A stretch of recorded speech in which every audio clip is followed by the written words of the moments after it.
جس میں نے ثابت کیا ہے کہ انجینئر محمد علی مرزا اور ان کے مقلدین کو غلطی کس بات پہ لگی ہے، یعنی پری میچور انہوں نے فقہ بنا لی ہے سوشل میڈیا کی برکت سے۔ اب میں اس کو ورڈ بائی ورڈ پڑھ کے سناتا ہوں، میں کامنٹس نہیں کروں گا۔ سوال پچھلے دنوں ایک علامہ صاحب تھے، انہوں نے بھی بلکہ کہا جی کہ یہ جو اہل حدیث حضرات ہیں نا، ان کو یہ پھکی دیں کہ یہ اگر کہتے ہیں نا کہ جناب تراویح ہم پڑھتے ہیں، تو ان سے کہیں جی کیوں پڑھتے ہو تراویح؟ قرآن میں تو تراویح کا ذکر نہیں ہے۔ تو یہ کہیں گے جی ہم حدیث پہ پڑھتے ہیں، انہیں کہیں جی حدیث میں بھی ذکر نہیں، آپ نے تو خالی 3 دن پڑھی ہے۔ تو پھر وہ کہیں گے کہ جناب ہم صحابہ کرام پر چلتے ہیں، تو وہ کہتے ہیں جی صحابہ کرام سے ثابت ہے کہ وہ 20 ہی پڑھتے تھے۔ جواب کہ اس روایت پہ حدیث کی پہلی کتاب ہے الموطا امام مالک۔ جی بالکل، امام بخاری کے بھی دادا استاد ہیں، بس دادا نہیں پردادا استاد، کیونکہ امام بخاری شاگرد ہیں احمد بن حنبل کے، احمد بن حنبل امام شافعی کے شاگرد ہیں اور امام شافعی امام مالک کے شاگرد ہیں۔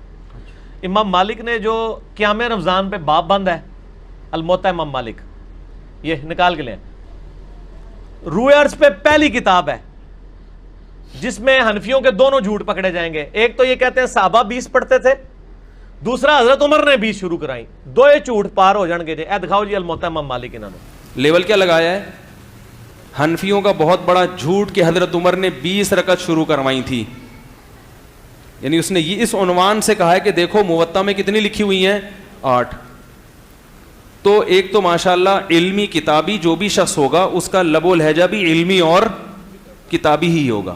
جھوٹ کا لفظ تو ایک بہت بڑی گالی ہے نا، تو یہ حنفیوں کا جھوٹ نہیں ہے، ٹھیک ہے نا۔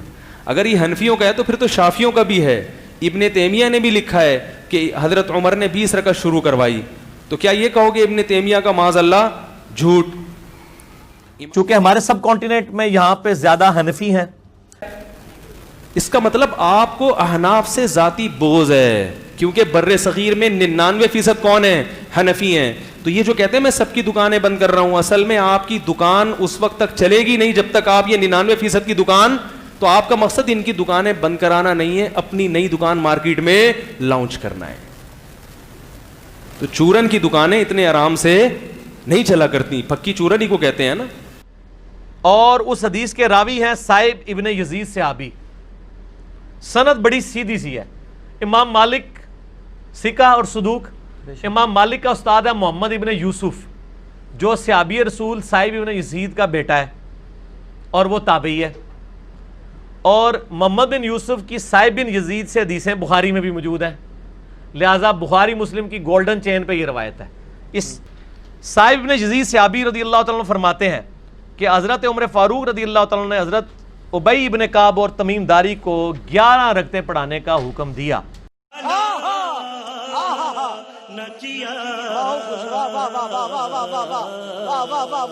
سوال ہمارا معصومانہ سوال ہے، امام مالک جو موطا کے مؤلف ہیں وہ خود اس حدیث کو فالو بولو بھائی نہیں کر رہے، انہی سے پوچھیں کہ امام مالک کیا 41 رکعتیں نہیں پڑھتے تھے؟ 8 پر تو امام مالک خود عمل نہیں کر رہے جو کتاب کا مؤلف ہے، اور اس پر لیبل کیا لگایا؟ حنفیوں کا جھوٹ۔ اتنی بڑی آپ علمی خیانت کر رہے ہو، اور دوسرے کو آپ غلط قرار دینے کے لیے بھی الفاظ شائستہ استعمال نہیں کر رہے۔ اسے کہتے ہیں کہ انسان جاہل ہو مگر اتنا بڑا جاہل کہ اسے اپنے جاہل ہونے کا علم بھی نہ ہو۔ جواب نہ پھر وہ حدیث بول سکیا نہ کوئی گل، چپ ہی کر گیا، اس نے ٹاپک ہی نہیں ڈسکس کیا۔ ہن دیو نا جواب۔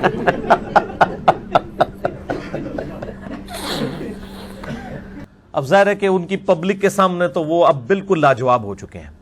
نہیں، مجھے مذاق نہیں اڑوانا اپنی چیز کا، میں نہیں بتاؤں گا۔ یہ سب سے آسان طریقہ ہوتا ہے کسی کو منوانے کا، اس کو کہا جاتا ہے پلوان اپنے زور پہ گرتا ہے۔ ایسے کہتے ہیں کہ انسان جاہل ہو مگر اتنا بڑا جاہل کہ اسے اپنے جاہل ہونے کا علم بھی نہ ہو۔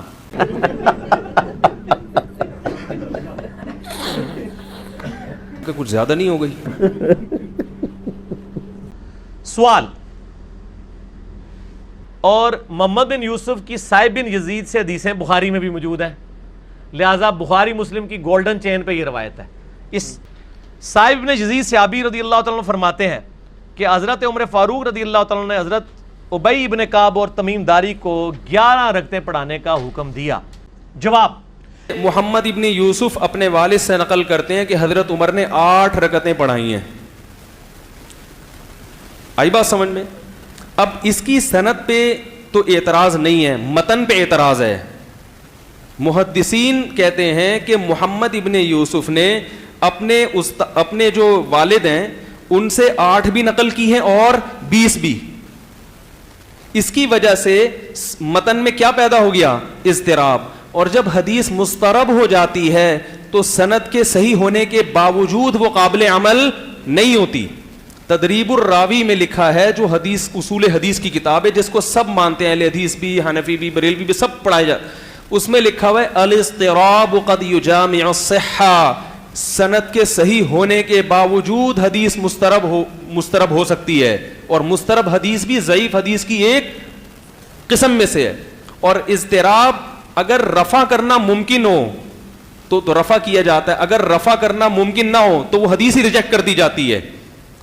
سند میں کیونکہ جتنی بھی سندیں ہیں نا وہ سب صحیح ہیں, کسی سند کی بیس پر دوسری حدیث کو ترجیح نہیں دی جا سکتی, جس کی وجہ سے اس حدیث کو محدثین نے کیا کر دیا؟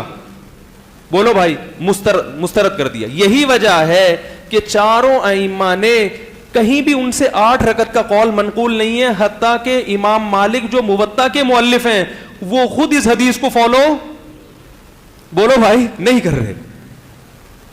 اور اس پر لیبل کیا لگایا؟ حنفیوں کا جھوٹ. اتنی بڑی آپ علمی خیانت کر رہے ہو, اور دوسرے کو آپ غلط قرار دینے کے لیے بھی الفاظ شائستہ استعمال نہیں کر رہے. اسے کہتے ہیں کہ انسان جاہل ہو, مگر اتنا بڑا جاہل کہ اسے اپنے جاہل ہونے کا علم بھی نہ ہو. جب آپ نے جھوٹ بولنا ہے, آپ نے بدعقیدگی پہ مبنی عقائد امت کو دینے ہیں, تو پھر بناتے جائیں. آپ کی منہ کو کون روک سکتا ہے؟ انجینئر صاحب کذاب بھی ہیں اور جیل بھی ہیں.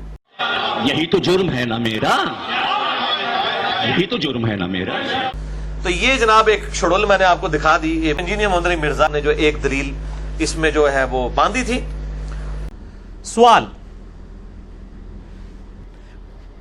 اس سے آگے ایک اور روایت ہے یزید بن رومان والی, اس میں وہ کہتا ہے کہ حضرت عمر کے زمانے میں لوگ 20 پڑھتے تھے. وہ اس سے آگے ہے, اس میں روایت ہے. سند صحیح ہے؟ نہیں, سند کوئی نہیں. یزید بن رومان نے حضرت عمر کا زمانے نہیں پایا, منقطع روایت ہے. یہ جناب ایک اور شڈول ماری ہے انہوں نے. اس سے آگے ایک اور روایت ہے یزید بن رومان والی, اس میں وہ کہتا ہے کہ حضرت عمر کے زمانے میں لوگ 20 پڑھتے تھے. وہ اس سے آگے ہے, اس میں روایت ہے. سند صحیح ہے؟ نہیں, سند کوئی نہیں. یزید بن رومان نے حضرت عمر کا زمانے نہیں پایا, منقطع روایت ہے. جواب, دوسری حدیث جو موطا میں ہے جس میں آتا ہے کہ حضرت عمر نے 20 رکعتیں پڑھائیں, اس کو کہا ہے کہ منقطع ہے. انجینئر نے کہا ہے کہ کیا ہے؟ منقطع. اور منقطع حدیث کیا ہوتی ہے؟ ضعیف. حالانکہ وہ مرسل ہے. جو آدمی بیچارہ اصطلاح حدیث سے واقف نہ ہو, وہ ابو حنیفہ اور امام شافعی کے قول سے ہٹا کے ہم کو کس پہ لگا رہا ہے؟ اپنی تقلید پہ. مرسل کہتے ہیں کہ راوی بالکل شروع میں گرا ہوا ہو. شروع سمجھتے ہیں؟ وہ اس سے آگے ہے, اس میں روایت ہے. سند صحیح ہے؟ نہیں, سند کوئی نہیں. یزید بن رومان نے حضرت عمر کا زمانے نہیں پایا, منقطع روایت ہے. جو آدمی بیچارہ اصطلاح حدیث سے واقف نہ ہو, وہ ابو حنیفہ اور امام شافعی کے قول سے ہٹا کے ہم کو کس پہ لگا رہا ہے؟ اپنی تقلید پہ. جی, اتنے بڑے بڑے بلنڈر ہو جاتے ہیں.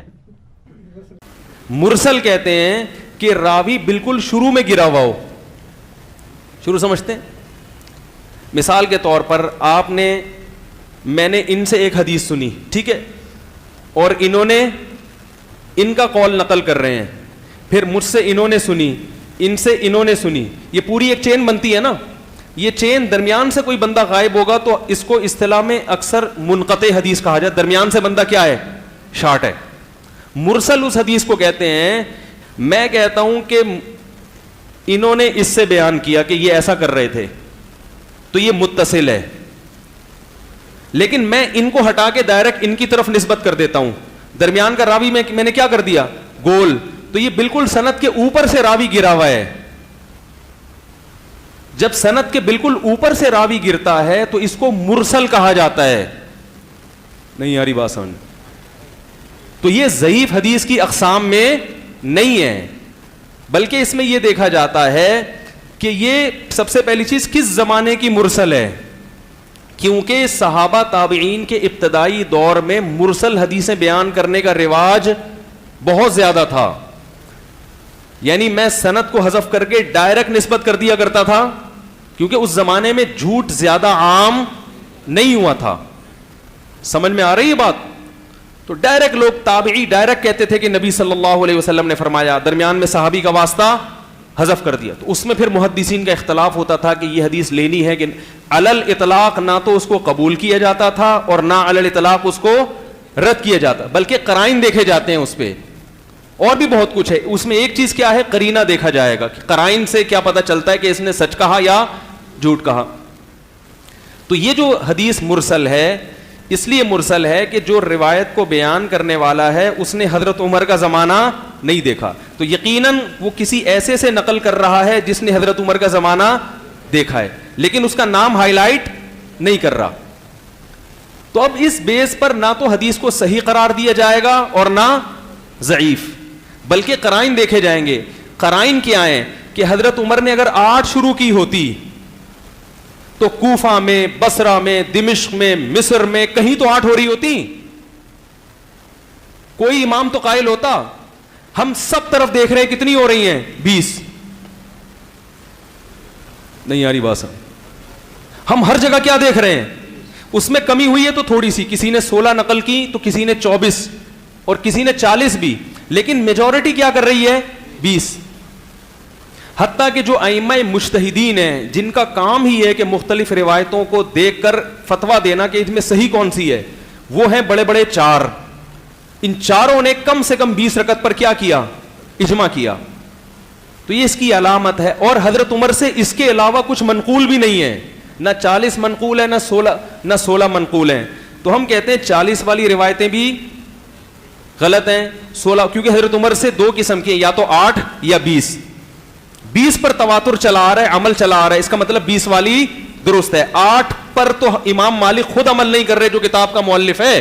اور اس زمانے میں کوئی ایک صحابی, کوئی ایک تابعی دکھا دو مجھے ضعیف سند سے بھی جس نے رمضان میں عشاء کی نماز کے بعد 8 رکعتوں کی جماعت کرائی ہو. کوئی ایک دکھا دو. کوئی ایک تو ہوتا جو کہتا کہ اصل چونکہ 8 سنت ہے لہذا اصل کو میں فالو کروں گا. یہ سب نقل کی طرف کیوں آ گئے؟ ہم نے سچ کیا تھا, نہیں ملی. احمق, گوگل جو چیز ڈال رہا ہے وہ کتاب سے ڈال رہا ہے, اس کے اوپر وہی نہیں آ رہی گوگل اور فیس بک پہ, وہ کتاب سے چیز ڈالتا ہے. وہاں تمہیں یہ روایتیں نہیں ملیں گی, یہ خصال تمہیں وہاں مل جائے گی. ہاں تم لوڈ کرو گے تب یہ کتاب آئے گی. جواب تو آتا کوئی نہیں ہے, تو غصہ میرے اوپر آتا ہے کہ کاش تو نہ ہوتا دنیا میں, تو ہماری پبلک جو ہے وہ اسی طرح ہی رہتی. تو وہ آئے میں شائیں کر کے نا بات ٹال دیتے ہیں. انجینئر جواب پی گیا, جواب نہیں دے رہا. سوال, ہمیں 20 سے چڑ نہیں ہے, ہم کہتے ہیں 40 پڑھے 100 پڑھے, کوئی مسئلہ نہیں, نفلی نماز ہے. آپ نے 20 فکس کیے, غلط ہے. تابعین سے 20 رکعت بھی ثابت ہے, 41 بھی ثابت ہے, زیادہ بھی ثابت ہے, پڑھیں. یو ٹرن سمجھتے, پاکستان سرکاری طور تے جائز ہے, بولو یو ٹرن لے لیا نا. اور اتنی بھی حیا نہیں آئی کہ میں یہ بات کرتے ہوئے یہ کہہ دوں کہ میں نے کلپ سن کے توبہ کی ہے. جواب, تو چاروں کم سے کم 20 پر تو متفق ہو گئے نا. آپ تو 20 سے کم کر کے 8 پہ لے کر آ رہے ہو کہ 8 سنتیں ہیں, جبکہ چاروں کے نزدیک سنت کتنی ہے, کم از کم 20 سے اضافے پر ہے. اور امام احمد ابن حنبل کا ترمذی میں جو قول نقل کیا ہے انجینئر صاحب نے, امام ترمذی فرماتے ہیں کہ اس بارے میں گنجائش ہے کہ جتنی چاہے رکعتیں پڑھ لو. اور امام احمد بن حنبل فرماتے ہیں کہ کوئی فکس تعداد نہیں ہے. یہاں بھی گڑبڑ کی ہے. امام ترمذی جو امام بخاری کے شاگرد ہیں انہوں نے مختلف روایتیں ذکر کی ہیں, 20 بھی 40 بھی, اور پھر کہا ہے کہ اس میں گنجائش ہے جتنی چاہے پڑھ لو. تو مطلب یہ کہ جو روایتیں میں پیش کر رہا ہوں ان میں سے گنجائش ہے جتنی چاہے پڑھ لو. 8 پر انہوں نے روایت پیش نہیں آ رہی سمجھ میں, اتنی گنجائش نہیں دے رہے کہ 2 پڑھو 4 پڑھو 8 پڑھو, انہی روایتوں میں سے ایک کو ترجیح دینے کی بات کر رہے ہیں وہ. اور امام احمد ابن حنبل کا یہاں کا قول تو نقل کیا, یہ امام ترمذی جو نقل کر رہے ہیں, امام احمد کے جو اپنے شاگرد نقل کر رہے ہیں وہ نقل نہیں کیا انجینئر نے, وہ پی گیا.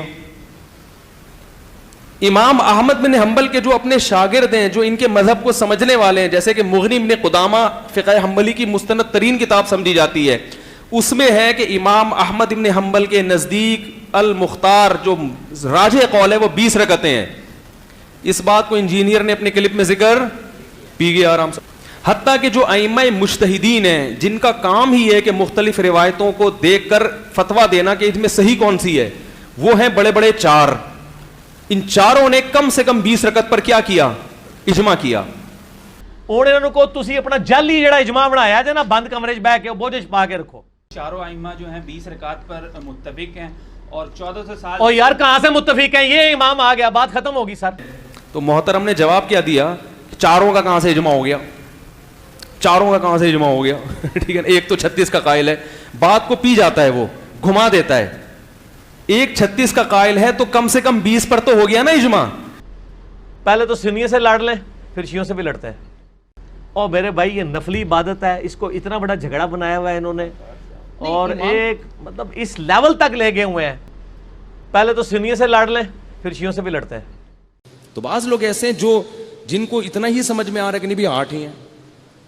تو ابھی اگر واقعی وہ ان کے دل میں یہ سمجھ میں آ رہا ہے اور ان کو ہمارے دلائل سمجھ میں نہیں آ رہے، تو بھائی پھر ہم یہ دعویٰ نہیں کرتے کہ اللہ ان کو اس بیس پہ جہنم میں اٹھا کے پھینک دیں گے یا وہ دائرہ اسلام سے خارج ہیں. ایسا نہیں ہے. کوئی بات نہیں، سن لیں، ٹھیک ہے نا، گالیاں نہ دیں کمنٹس میں، ٹھیک ہے، جاہل، مفتی، مقلد، اندھا، فلانا، پتہ نہیں کیا کیا. ایسے یہ طرز عمل صحت کے لیے نقصان دہ. عوام خود فیصلہ کرے گی کہ کس نے دلیل کے اوپر بات کی ہے اور کس نے چھوڑی ہے. واللہ اعلم. بالکل جی، اللہ تعالیٰ بہتر جانتا ہے کہ تسی کوڑ ماریا ہے. بالکل کوڑ ماریا جی، بالکل اللہ بہتر جانتا ہے. سر تہاڈا تے او کرن گے ہن لوگ. یہ تو ہوگا، یہ تو ہوگا.